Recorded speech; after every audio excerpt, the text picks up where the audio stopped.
Une fois les véhicules chargés, le convoi peut se mettre en route. Première destination, le quartier populaire de Colombie, commune de Cocody. Ici, le PNOEV, le Programme national de prise en charge des orphelins et enfants vulnérables, fait ses premiers heureux.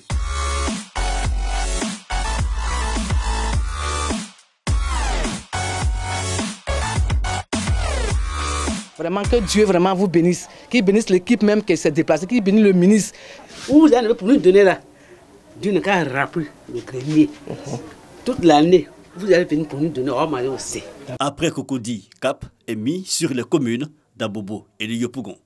40 autres familles reçoivent à leur tour du riz, du lait, de l'huile et quelques vêtements et jouets pour enfants.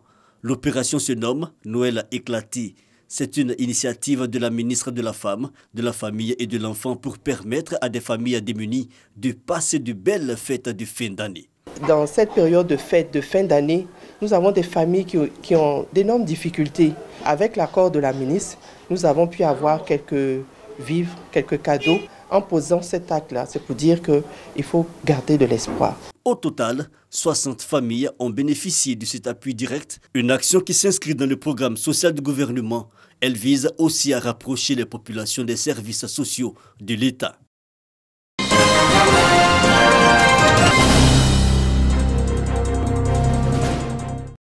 S'assurer que l'usage des technologies de l'information et de la communication ne porte pas atteinte ou ne comporte pas de menaces pour les libertés et la vie privée des utilisateurs.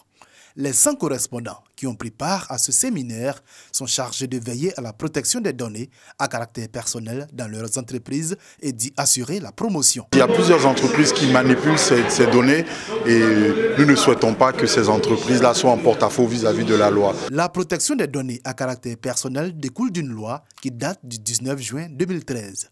Aujourd'hui, avec Internet, avec la data qui est en train de connaître un développement fulgurant, exponentiel, il est essentiel de pouvoir protéger les données des individus, des personnes physiques.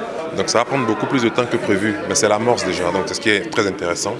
Donc il y aura encore de la sensibilisation, mais il est important que ce travail-là commence. Il a commencé et qu'il se poursuive. On se rend bien compte que la matière est nouvelle, qu'elle nécessite des interprétations, elle nécessite aussi des ajustements. Chacun de nous, dans son secteur, va s'approprier ces réalités et puis les dérouler, les déployer. La RTCI vérifie la légalité de la collecte et de l'utilisation de toutes les données personnelles, tout en s'assurant que toutes les précautions sont prises pour empêcher leur vol, leur déformation ou leur vente à des personnes non autorisées. La RTCI va faire des audits à chaque fois pour voir si les données à caractère personnel sont bien conservées, s'ils suivent les procédures qui sont mises en place, les protocoles mis en place, afin que cela ne soit pas divulgué. Parce que toute entreprise qui ne respectera pas les normes de la protection des données à caractère personnel sera sanctionnée. 5 jours de formation à l'issue desquels les participants ont reçu des attestations ainsi que les supports de formation. Et qualifié de données à caractère personnel, toute information qui permet d'identifier un individu comme ses noms et prénoms, numéro de téléphone, numéro de CNI, voix, image, données biométriques.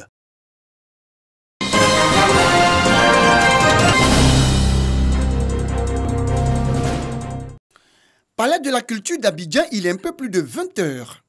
Réglage de caméras et lumière. Instruction depuis la régie par la réalisatrice et son équipe. Les derniers points pour le Classico Aller de Bonjour 2020. Que les Ivoiriens soient un dans leur manière de penser. Et surtout que Djourou, et qu'ils voient 2020 pas comme une année de braise, mais une année de grâce. Si on ne s'efforce pas d'être de bonne humeur, on va faire quoi? On n'a pas d'autre solution. Donc on sera forcément en joie en 2020. 21h, Mariam Koulibaly, l'arbitre de ce Classico, annonce les couleurs. Aujourd'hui, nous sommes dans un environnement de maquis comme pour débriefer un match. Et puis demain, ce sera autre chose. Willy Dombo, Priscilla Dégameuse, Chouken Pat, Ramatoulaye Magnifique, entre autres, se sont succédés sur le podium. Leurs prestations appréciées par le public. On s'est éclaté de rire, c'était amusant. On était venus pour l'humour et l'humour était au rendez-vous. Parmi les spectateurs, des visages connus de la vie politique. Moi, chaque année, je suis là. Je viens pour rire, pour me détendre. Et vraiment, je souhaite pour la Côte d'Ivoire de belles fêtes, une bonne, heureuse année. Bonjour, un partenariat entre la RTI et le district autonome d'Abidjan depuis 13 ans. Le rendez-vous de bonjour est un rendez-vous parmi les plus attendus, surtout pour la fin de l'année en Côte d'Ivoire. La demande en forte croissance, une seule édition devenait de plus en plus difficile à satisfaire l'ensemble des Ivoiriens qui tenaient à être présents. Il a été utile de proposer 2 éditions en format match aller-retour pour que le plus grand nombre puisse communier avec les humoristes.